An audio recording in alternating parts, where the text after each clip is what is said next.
이재명 대통령은 최근 대형 베이커리 카페가 편법 상속과 증여수단으로 악용되고 있는 점을 지적했습니다. 이 대통령은 대형 카페와 기업형 베이커리들이 편법 상속과 증여에 활용된다는데 대비책은 있는지도 물으며 점검했습니다. 대통령 지시 열흘 만에 국세청이 서울과 수도권 소재 대형 베이커리 카페를 대상으로 실태조사에 나섰습니다.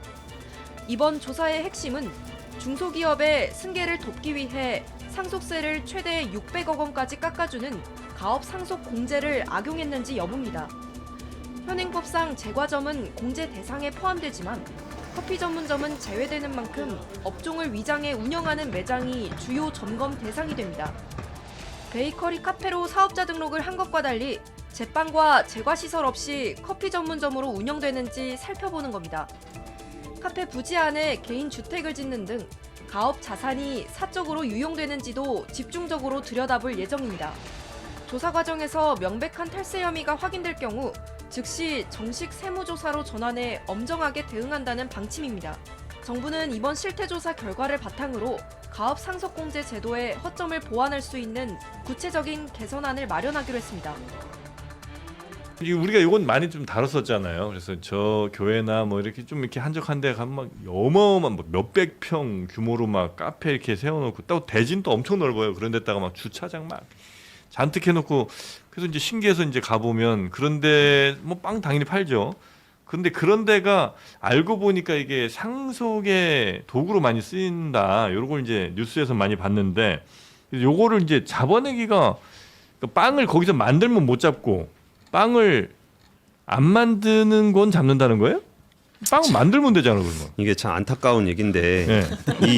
이 제도 자체가 이게 중소기업들 가업 상속하고 그럴 때 네. 진짜 그냥 뿌리 산업들 열심히 평생을 해서 그 쌓여 있는 장인 정신을 가지고서 뭔가 물려주려고 그러는데 누가 살 사람도 없대요. 네? 뭐 그랬을 때 아들이 좀 받았으면 좋겠는데 절반 날리고 시작해야 된다 그러니까 그것 때문에 그 기업인들의 요구를 받아서 만들어진 그 제도가 이 가업 상속 제도잖아요. 근데 그게 최소한 10년은 해야 된다 그러니까 베이커리 카페 하나 만들어 놓고서 10년이 지나고 나서 세금 감면 받아 갖고 한다는 거잖아요. 그리고서 지금 나온 얘기가 그럼 어떻게 관리를 하냐 그러면 빵을 만드냐 안 만드냐 그러면 빵을 몇 개를 만들면은 베이커리 카페고 이 소금빵 만들면 가능. 그렇지. 소금빵 10개 만들고 주차장이 뭐 한 2만 평 돼. 2만 평이고 나머지 빵은 떼오고. 그래서 그러니까 나오는 얘기가 그러면 네. 전반적으로 그 사업장 중에 전체 사업 그러니까 전체 부지 중에 사업 시설에 대한 캐펙스 투자가 얼마큼 됐는가, 뭐 가동률이 얼마가 되는가, 이게 뭐 설비 투자가 얼마가 이루어졌는가, 뭐 이런 거 좀 보겠다라는 얘기거든요. 근데 저 시간 되나요? 뭐 제 재밌는 얘기 하나 해드릴까요? 네. 아니, 얼마 전에 어떤 기업이 있었는데 아버지가 좀 꽤 큰 기업이에요. 상장사예요. 아버지가 좀 일찍 돌아가셨어요. 그래가지고 이제 아들이 둘이 있는데 둘 다 미혼이에요. 그래가지고 외국에서 공부하고 있던 그 아들 둘이 들어왔어요. 네. 그래가지고 이거를 그 재산을 엄마 반 아들 둘이니까 반반 이렇게 나눠 가졌을 거 아니에요. 엄마가 한 반이고 아들 둘이 반에 반씩. 네, 네. 25, 그리고 또 25씩. 세금은 한 50%도 냈을 거 네. 아닙니까? 그래가지고 이제 그 첫째 아들이 경영을 하고 살고 있었는데 네. 갑자기 둘째 아들이 죽었어요. 어. 그러니까 이제 실제로 죽었어요. 그냥 네. 돌아가셨어요. 네, 네, 네, 네. 그러면은 둘째 아들이 아직 미혼이니까 거기에 상속을 받을 사람이 없잖아요. 그게 엄마한테 또 돌아갔어요. 네. 그러면은 엄마가 또 상속을 해야 되잖아요. 그렇죠.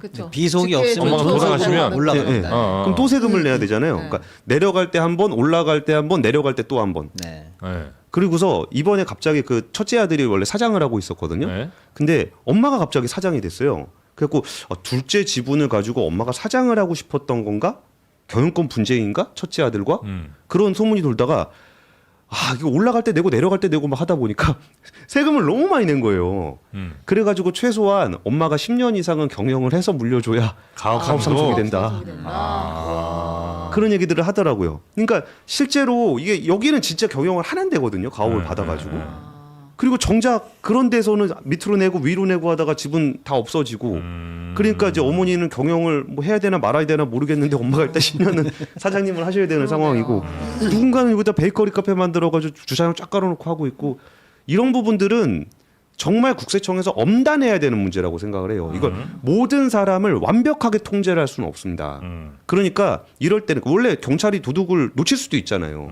그러면 도둑을 근절하려면 어떻게 해야 되냐면은 나중에 잡혔을 때 정말 과감하게 때려야 됩니다. 그래서 이런 부분들에 대한 선례를 걸리면 죽는다. 그 미국의 국세청 한번 뜨면은 완전 박살 나잖아요. 그런 것처럼 진짜 이런 문제 가지고 하면 진짜 패가망신 된다. 라는 걸로 보여주는 것밖에 방법이 그러니까 없는 것 같아요. 이거를 저 가업 상속 해주는 거는 저 면제를 해주는 거는 그러니까 재방업을 해준다는 거죠, 맞아요? 그렇죠. 그러니까 이제 조금 쉽게 설명드리면 네. 방금 공 기자님 말씀처럼 쭉 하던 가업을 상속받으면서 그걸 지켜 나가는 게 사회적으로도 이익이고 네. 그걸 뭐 아무튼 보장하기 위한 그래서 상속세를 사실상 절감시켜 주는 거거든요. 제도 도입 초기에는 명분이 있다라고 생각했는데 그렇게 해서 공제되는 공제액이 점점 늘었어요. 그래서 지금 600억까지 올라갔습니다. 그러니까 이제는 진짜 큰 부자들이 600억까지 올라가서 옛날에 예를 들면 30억, 100억 예를 들면 요 정도 우리 조그만 기업 있잖아. 이거 상속세는 하면 운영이 안 돼. 그러니까 이제 편안하게 운영할 수 있게 해주는 수준이었는데 600억 단위까지 이제 올라가니까 와. 이거를 활용해서 600억을 공짜로 상속하면 안 되나? 이런 어떤 꼼수가 나온 거예요. 근데 우리 전 국민이 알잖아요. 교회에 이런 대규모 베이커리 카페 들어온 지가 얼마나 됐습니까? 근데 우리가 늘 궁금해했잖아요. 이거 이렇게까지 차려놔가지고 이거 빵 저거 팔아가지고 남어? 돈이 되나? 예. 근데 그거 우리 순진한 생각이었던 그렇죠, 거죠. 그렇죠. 예를 들어 땅 사는데 300억, 뭐 만드는데 얼마 이렇게 해가지고 돈 들어갔다 이거예요. 네. 그래서 커피 팔고 뭐 팔고 하면은 해당이 안 돼요. 가업성제는 제조업이어야 되거든요. 제조업 위주로 이제 쉽게 말씀드리면 네. 커피는 서비스업이에요. 커피 파는 거니까. 네. 그러니까 이걸 어떻게 할까 하다가 빵을 제조한다. 이렇게 되는 거죠. 네. 그러면 음식업이나 제조는 되니까. 그래서 빵을 우린 직접 만들어요라고 10년간 운영만 하면 10년 동안 커피 팔아가지고 빵 팔아가지고 돈 하나도 안 남겨도 원래 300억 정도 상속하면 반 정도 예를 들면 상속세를 내야 되는데 우리 가업 10년간 했는데요. 라고 하고 상속하면 그동안 들어갔던 땅값이니 뭐니가 다 상속상의 영원이 되니까 10년 내내 사실은 고만고만하게 돈 안 벌어도 그렇지. 상속세 150억 한참 버는 남는 거예요. 거지. 예. 예. 그러니까 1년에 15억 이상씩 벌고 간다라고 생각하는 거고요. 심지어는 그 수준에서 이제 돈만 맞춰가는 게 아니고 사실상 거기 들어갔던 땅값, 건물값 때문에 지가가 올라가요. 그러니까 300억 들여서 어쩌면 600억, 700억, 1000억, 뭐 1000억까지는 심하지만 이렇게까지 올라간 거를 그대로 상속하는 거예요. 왜? 처음 투자됐던 그렇지, 값들을 상속하니까요. 그러니까 이게 논하는 장사거든요. 네. 결국에는 어마어마한 상속세에 회피 통로가 열려 있는 건데 그동안 몰랐냐고요. 다 알고 있는 거거든요.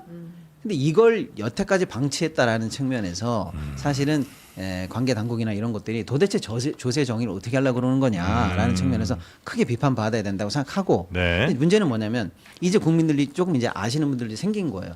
우리는 그 아파트 한 채 받아가지고 그거 상속받으면 그거 살던 거 쫓겨 나가야 됩니까? 이 정도의 고민만 전 국민들은 해왔는데 진짜 몇백억 단위, 천억 단위, 뭐 5천억 단위 부자들은 이런 수단이 다 있었구나라는 걸 이제 아시니까 도대체 이 나라의 조세 정의는 어디로 간 거야라고 좀 이제 관심을 가지셔야 되고 네. 그런 측면에서 이제 한번 이제 논의 위로 제가 볼 땐 이것도 중요한 논의의 위로 올라갈 것 같아요. 뭐냐면 야 그럼 한번 턱 깨놓고 얘기해 보자.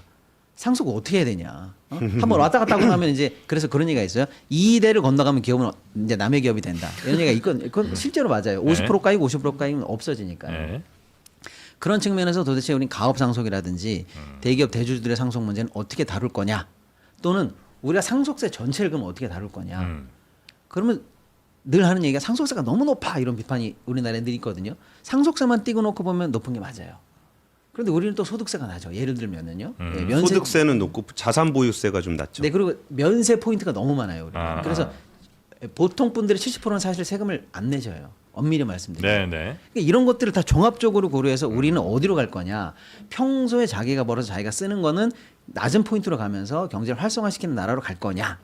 그러면 상속은 어마어마하게 높게 가서 평소에 쓰는 거 괜찮은데 물려주는 건 막자 이런 나라로 갈 건지 아니면 적당선에서 균형을 맞추는 나라로 갈 건지 이 조세 관련해서도 중요한 포인트가 있는 사건들이 이제 드러난 거예요.